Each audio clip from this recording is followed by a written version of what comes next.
Hello student, I am sir. आपके revision class कक्षा 8 गणित में आज आपका चैप्टर है तीसरा, चतुर्भुज को समझना। तो देखो, तीसरा चैप्टर में चतुर्भुज को समझना, इससे पहले हम इंपॉर्टेंट बिंदु यानी महत्वपूर्ण बिंदु देखेंगे। तो देखो, महत्वपूर्ण बिंदु में आपका पहला है वक्र। देखो, वक्र किसे कहते हैं और वक्र क्या होता है। देखो, जब आप कागज से पेंसिल को हटाए बिना बिंदुओं को आपस में जोड़ते हैं तो एक वक्र प्राप्त होता है। यानी आपने कोई कागज है और आपके पास पेंसिल है, तो आप कोई भी आकृति बना रहे हो और आपको पेंसिल को हटाना नहीं है, तो बिना हटाए कोई भी आकृति बनाओ तो वो आपका वक्र है। तो देखो, इस आकृति को बना सकते हैं बिना हटाए के, ठीक है ना। तो आपको पेंसिल को बिना हटाए पूरी आकृति बना सकते हैं, तो वो आपका वक्र कहलाता है। फिर आपका बहुभुज। अब बहुभुज क्या होता है? केवल रेखाखंडों से बनी सरल बंद आकृति आपकी बहुभुज कहलाती है। तो देखो, अब केवल रेखाखंड क्या होता है? एक सीधी रेखा, सीधी रेखा से आप एक वक्र बना रहे हो, वो भी बंद वक्र। तो देखो, ये एक रेखाखंड है, ये चार रेखाखंड। तो देखो, चार रेखाखंड से घिरी हुई बंद आकृति को चतुर्भुज कहते हैं। तो ये कौन सा आपका? चतुर्भुज, ठीक है।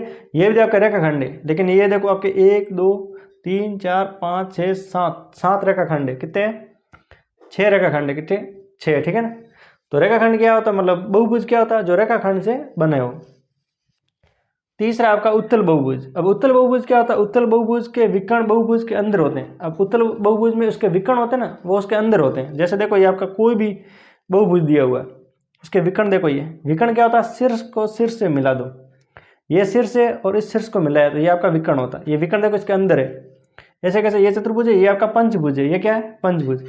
पंचभुज में देखो, इस शीर्ष को इस शीर्ष से मिलाया, इस शीर्ष को इस शीर्ष से मिलाया, इस शीर्ष को इस शीर्ष से मिलाया, वापस इस शीर्ष को इस शीर्ष से और इस शीर्ष को इससे। तो आपको शीर्षों को शीर्ष से मिलाना है। जितने विकर्ण बन रहे हैं उतने विकर्ण बनेंगे। इसमें कितने विकर्ण बन रहे हैं आपके? 1 2 3 4 और 5 विकर्ण बन रहे हैं। कितने विकर्ण बन रहे हैं? 5। आपका चौथा है अवतल बहुभुज। अब अवतल बहुभुज क्या होता है? जिसके विकर्ण बहुभुज के बाहर हो। इसके विकर्ण कहाँ हो? बहुभुज के बाहर। तो देखो, ये आपका कोई भी बहुभुज दिया हुआ है, तो इसका विकर्ण देखो। अभी ये इस शीर्ष को इस शीर्ष से नहीं मिला सकते, क्योंकि ये इस शीर्ष को इस शीर्ष से मिलाया हमने, ठीक है। तो क्योंकि ये बाहर है ना, देखो इस शीर्ष को इस शीर्ष से मिलाया, यानी ये विकर्ण इसके बाहर हो गया, तो वो कौन सा हो जाएगा? आपका अवतल बहुभुज। फिर देखो, आपका दिया हुआ सम तथा विषम बहुभुज। सम तथा विषम बहुभुज। तो देखो, वह बहुभुज जिसकी सभी भुजा बराबर हो। देखो, सम बहुभुज क्या होता है? जिसकी सभी भुजा बराबर हो। जैसे देखो, आपका वर्ग है, आपको पता है वर्ग की सभी भुजा बराबर होती है। और जैसे देखो, आपका समबाहु त्रिभुज। समबाहु त्रिभुज क्या होता है? जिसकी सभी भुजा समान होती है। ऐसा त्रिभुज जिसकी तीनों भुजा बराबर हो। जैसे देखो, सम षटभुज है। तो समबाहुभुज क्या होता है? जिसकी सभी भुजा अगर बराबर हो तो आपका समबाहुभुज है। और दूसरा का वह बहुभुज जिसकी सभी भुजा बराबर नहीं हो, यानी वो हो जाएगा विषम बहुभुज। जैसे आपका चतुर्भुज, कोई भी चतुर्भुज ले लो।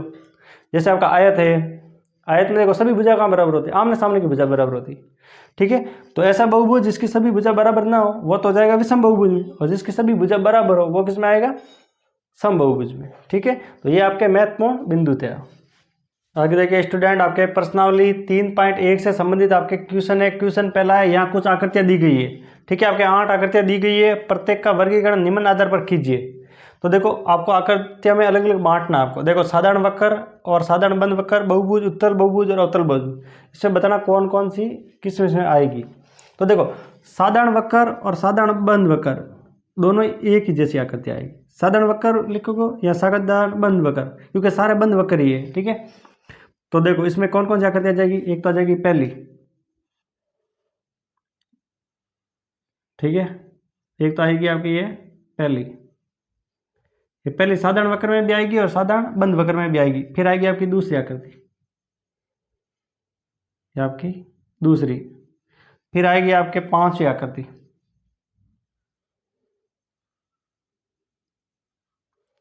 ये आपके पांचवी आकृति आ जाएगी, ठीक है। फिर आपकी छठी आकृति,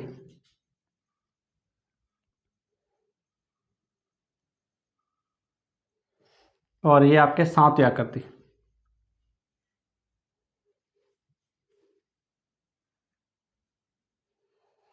ठीक है। तो देखो, आपके पहली, दूसरी, पांचवी, छठी और सातवीं, ये दोनों साधारण वक्र में भी आएगा और साधारण बंद वक्र में भी आएगा।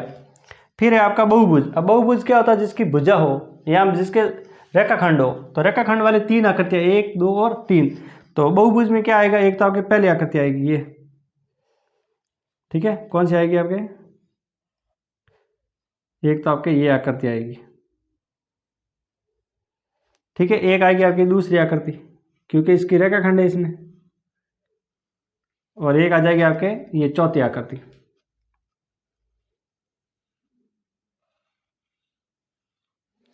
ठीक है, तो ये आपके चौथी आकृति आ जाएगी किसमें, बहुभुज में। फिर पूछा उत्तल बहुभुज। अब उत्तल बहुभुज क्या होता है, जिसके विकर्ण अंदर हो। तो ऐसी आकृति एक ही है आपकी दूसरी, तो उत्तल बहुभुज में कौन सी आएगी आपके, ये दूसरी आकृति। ठीक है, इसके देखो विकर्ण ये अंदर है, ये आपके विकर्ण। ठीक है, और फिर पूछा अवतल बहुभुज। अवतल बहुभुज में दो आएगी, और बहुभुज क्या होगा, रेखाखंड वाली, रेखाखंड एक और ये दो, इसके विकर्ण बाहर है। तो पहले तो ये आपकी ये आकृति।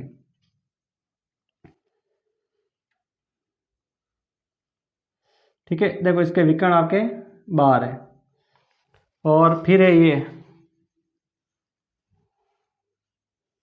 इसका देखो विकर्ण, ये इनके विकर्ण है बाहर।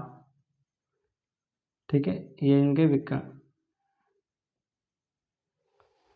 तो ये देखो आपके साधारण वक्र में और साधारण बंद वक्र में ये चार आकृति आएगी बहुभुज में, यानी जिसके रेखाखंड हो। उत्तल बहुभुज जिसके विकर्ण अंदर हो, अवतल बहुभुज जिसके विकर्ण बाहर हो। तो ये विकर्ण इनके बाहर है, तो ये इसका वर्गीकरण हो गया। फिर देखो दूसरा क्वेश्चन पूछा है कि समबहुभुज क्या है। एक समबहुभुज का नाम बताइए जिसमें देखो 3 भुजा, 4 भुजा और 6 भुजा हो। तो पहला है हमारा समबहुभुज। पहला क्या है आपका, समबहुभुज। समबहुभुज, देखो समबहुभुज की परिभाषा पूछिए तो समबहुभुज क्या है, जिस बहुभुज की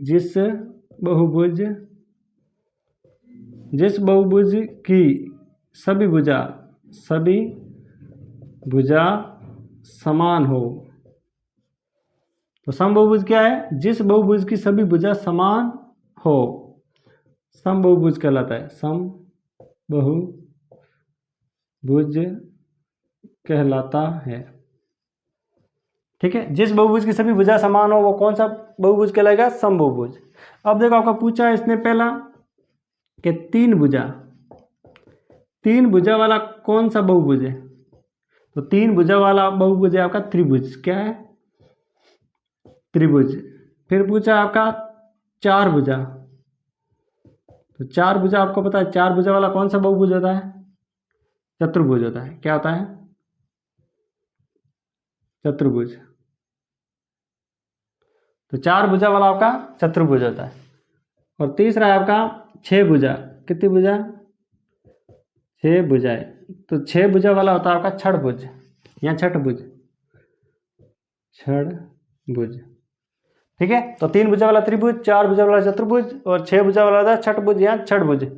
ठीक है, समभुज जिसकी सभी भुजा समान हो। तो ये थी आपकी प्रश्नावली 3.1। स्टूडेंट आगे देखिए, आपके इंपॉर्टेंट आपके देखो पॉइंट में देखो, एक बहुभुज के बाएं कोणों के मापों का योग, यानी कोई भी बहुभुज है और अगर आपको पूछेगा उसके बाएं कोण के सभी बाएं कोणों का माप क्या होता है, तो सभी बाएं कोणों का माप होता है 360। भले कैसा भी बहुभुज हो, अगर बाएं कोण पूछे तो आपको योग क्या आएगा, 360। फिर देखो आपका बाएं कोण प्लस अंत कोण बराबर 180। अगर आपको पूछे कोई भी बहुभुज है उसके बाएं कोण और अंत कोणों का योग होता है 180। अगर आपको पूछे प्रत्येक बाएं कोण, अगर आपको प्रत्येक बाएं कोण निकालना हो तो बाएं कोण में भुजा की संख्या का भाग देना है। किसका, बाएं कोण बटा भुजा की संख्या। और अगर भुजा की संख्या पूछे तो बाएं कोण बटा प्रत्येक बाएं कोण। तो टोटल बाएं कोण या 360 में प्रत्येक बाएं कोण का भाग दे दो तो आपको भुजा की संख्या मिल जाएगी। और बहुभुज के सभी अंत कोणों का योग क्या होता है, कोई भी बहुभुज है, बोले कैसा भी बहुभुज, अगर आपको पूछे कि सभी अंत कोणों का योग तो उसका सूत्र है n-2 × 180, जहाँ n क्या है, भुजा की संख्या। जैसे मान लो आपके पंचभुज है, तो पंचभुज है तो पंचभुज में सभी अंत कोण क्या होंगे। देखो जैसे आपका ये है पंचभुज,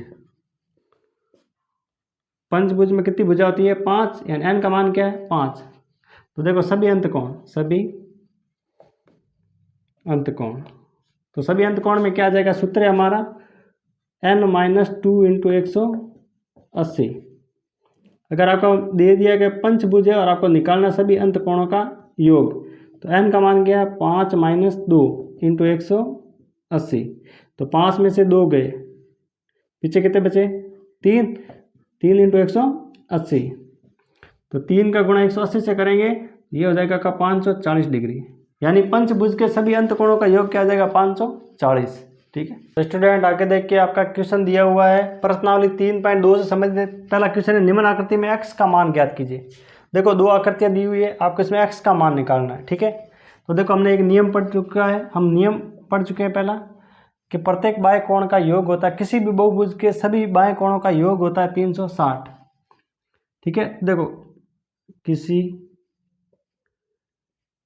भी बहुभुज के बाएं कोणों का योग 360 डिग्री होता है, 360 डिग्री होता है। तो देखो हम पढ़ चुके हैं कि कोई भी बहुभुज हो, कैसा भी बहुभुज हो, उसके सभी बाएं कोणों का योग होता है 360। तो देखो इसमें बाएं कोण 125 है और x है, ठीक है। तो देखो तो आपका 125 प्लस आपका x बराबर क्या हो जाएगा 360। तो 125 और 125 को जोड़ा तो 250 प्लस आपका x बराबर 360। तो देखो x बराबर उस साइड आपका 360, ये 250 प्लस का है, उस साइड भेजेंगे तो माइनस का 250। तो x बराबर 360 में से 250 गए, पीछे कितने बचे 110 डिग्री। तो x का मान क्या आ जाएगा 110 डिग्री, ठीक है।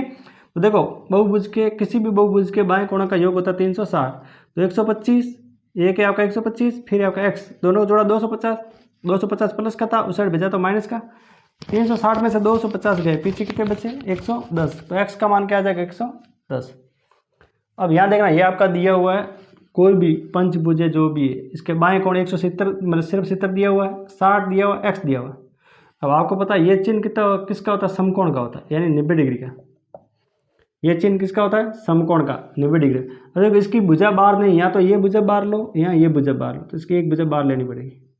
तो देखो ये अंदर आपका 90 बन रहा है, तो बाहर भी कितना बनेगा 90 डिग्री, क्योंकि एक ही रेखा पर बने दोनों कोणों का योग, ये सरल रेखा है ना, सरल रेखा कोण होता है, सरल रेखा वाला 180 होता है, यहाँ 90 तो यहाँ भी 90 होगा आपका। तो देखो हम ये लिख चुके हैं किसी भी बाएं कोण के प्रत्येक किसी भी बहुभुज के सभी बाएं कोणों का योग क्या होता है 360। तो इसके बाएं कोण कौन कौन से हैं, देखो आपका 90 है, एक 90 है, देखो आपका 90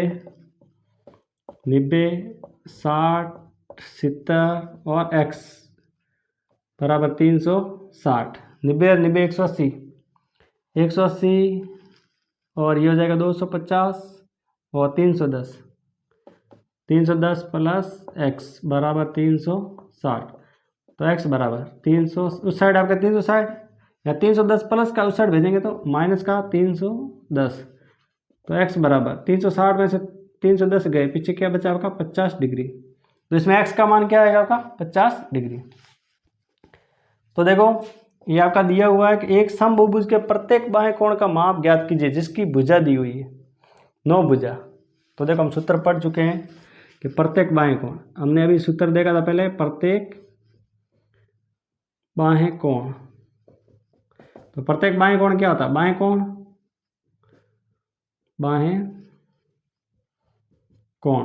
तो देखो प्रत्येक बाएं कोण क्या होता है, बाएं कोण बटा भुजा, भुजा की संख्या, भुजा है।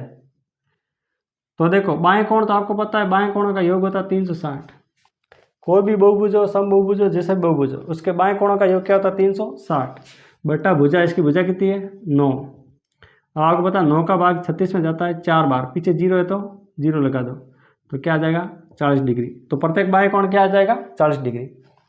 ऐसा कैसा सेम सूत्र ही है, प्रत्येक बाएं कोण,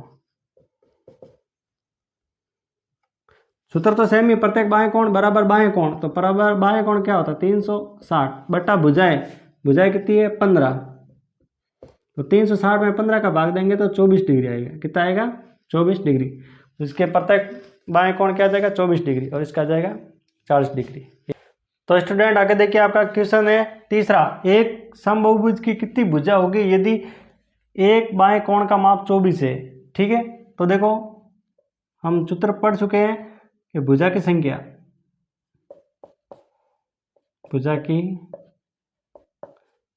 बराबर बाएं कोण बाहें कोण बटा आपका प्रत्येक बाहें कोण,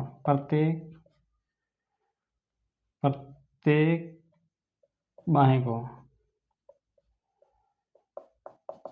ठीक है, तो देखो हम पढ़ चुके हैं भुजा की संख्या बराबर होती है बाएं कोण बराबर प्रत्येक बाएं कोण। तो देखो बाएं कोण तो होता है आपका 360 और देखो प्रत्येक बाएं कोण दिया आपका 24 का भाग 360 में देंगे तो आएगा आपके 15। तो आपके 15 भुजाएं होगी। कितनी भुजा होगी? 15 भुजाएं होगी। कितनी भुजाएं होगी आपके? 15 भुजाएं होगी। ठीक है, अब देखो यहाँ दिया हुआ एक समबाहुभुज की भुजा की संख्या ज्ञात कीजिए यदि इसका प्रत्येक अंत कोण आपका 165 दिया हुआ। यहाँ भी आपको देखो भुजा की संख्या निकालनी है, लेकिन यहाँ दिया हुआ है अंत कोण का मान दिया 165। तो देखो हम एक सूत्र पढ़ चुके हैं कि बाहें कोण प्लस अंत कोण, बाएं कोण प्लस अंत कोण बराबर होता है आपका 180 डिग्री। अभी हमने सूत्र पढ़ा था कि बाएं कोण और अंत कोण को जोड़ो तो कितना होता है? 180 डिग्री। तो देखो हमारा बाएं कोण निकालना है, प्रत्येक बाएं कोण। तो बाएं कोण प्लस अंत कोण कितना दिया हमारा? 165। अंत कोण दिया हुआ 165 बराबर 180। तो देखो बाएं कोण ये आपका 180 माइनस 165 प्लस का उस साइड भेजेंगे तो माइनस का 165। तो देखो 180 में से 165 गया, पीछे कितना बचा होगा? 15 डिग्री। तो प्रत्येक बाएं कोण कितना है आपका? 15 डिग्री। अब क्या पूछा? भुजा। तो भुजा बराबर क्या होता है? बाएं कोण, भुजा बराबर होता है बाएं कोण बटा प्रत्येक बाएं कोण,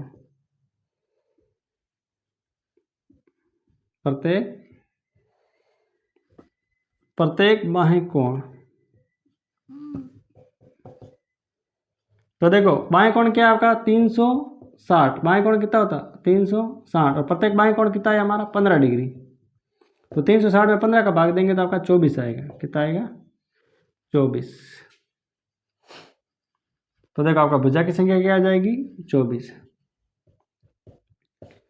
भुजाएं 24 होगी। ठीक है, भुजा की संख्या आ जाएगी 24। तो स्टूडेंट आगे देखिए आपका क्वेश्चन दिया हुआ 5वें का ए है, क्या ये समबाहुभुज संभव है जिसका प्रत्येक बाएं कोण का माप 22 डिग्री है। अब आपको बताना है कि प्रत्येक बाएं कोण आपका 22 डिग्री है। ठीक है, तो आपको बताना क्या ये समबाहुभुज संभव है। तो देखो हल में आएगा नहीं, क्या आएगा? ये बहुभुज संभव नहीं है। अब लिखा है क्यों नहीं है, तो कारण क्या है इसका? देखो कारण है कि 22 का भाग 22 आपका 22 360 से विभाज्य नहीं है, विभाज्य नहीं है। तो देखो समबाहुभुज संभव नहीं है। क्यों नहीं है? क्योंकि 22 का भाग है ना 360 में पूरा नहीं जाता है। तो 22 360 से विभाज्य नहीं है और 22 का भाग दो आप 360 में पूरा नहीं जाएगा, फिर पॉइंट हम दशमलव में आएगा। ठीक है, तो इसलिए ये आपका समबाहुभुज नहीं हो सकता, क्योंकि इसके भाग पूरा जाएगा वही आपका समबाहुभुज होगा। समबाहुभुज का मतलब क्या होता है? समान भुजा होनी चाहिए सभी, तो दशमलव में फिर सही नहीं आएगा। तो देखो ये लिखा है क्या ये किसी समबाहुभुज का अंत कोण हो सकता है। अब देखो 22 आपका बाएं कोण नहीं है, तो ये पूछ रहा है कि अंत कोण हो सकता है क्या ये 22 डिग्री। तो देखो अंत कोण भी नहीं होगा। क्या आएगा? नहीं हल में। तो क्यों नहीं होगा? क्योंकि देखो अंत कोण क्या जाएगा? देखो बाएं कोण 22 है, आपको पता है 22 है, तो 180 में से 22 घटाएंगे, पीछे कितना बचेगा आपका? पीछे बचेगा 158 बचेगा।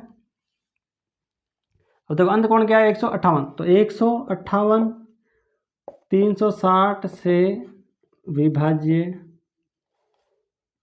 विभाज्य नहीं है। तो देखो 158 का भाग 360 में भी पूरा नहीं जाता, इसलिए ये भी आपका संभव नहीं है। अंत कोण भी संभव नहीं है और बाएं कोण भी संभव नहीं है, क्योंकि इनका भाग पूरा नहीं जाता 360 में। ठीक है, फिर देखो छठा दिया है किसी समबाहुभुज में कम से कम कितने अंश का अंत कोण संभव है और क्यों, और किसी समबाहुभुज में अधिक से अधिक कितने अंश का कोण संभव है, बाएं कोण। तो देखो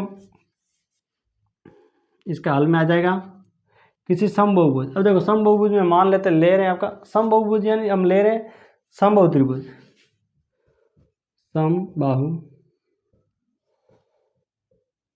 त्रिभुज,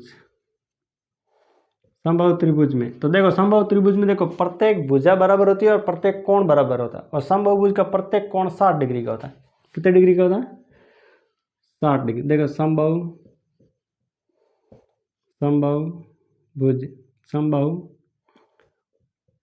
त्रिभुज का प्रत्येक कोण 60 डिग्री। समबाहु त्रिभुज का प्रत्येक कोण क्या होता है? 60 डिग्री। तो कम से कम कितने अंश का कोण संभव है? 60 डिग्री का। अतः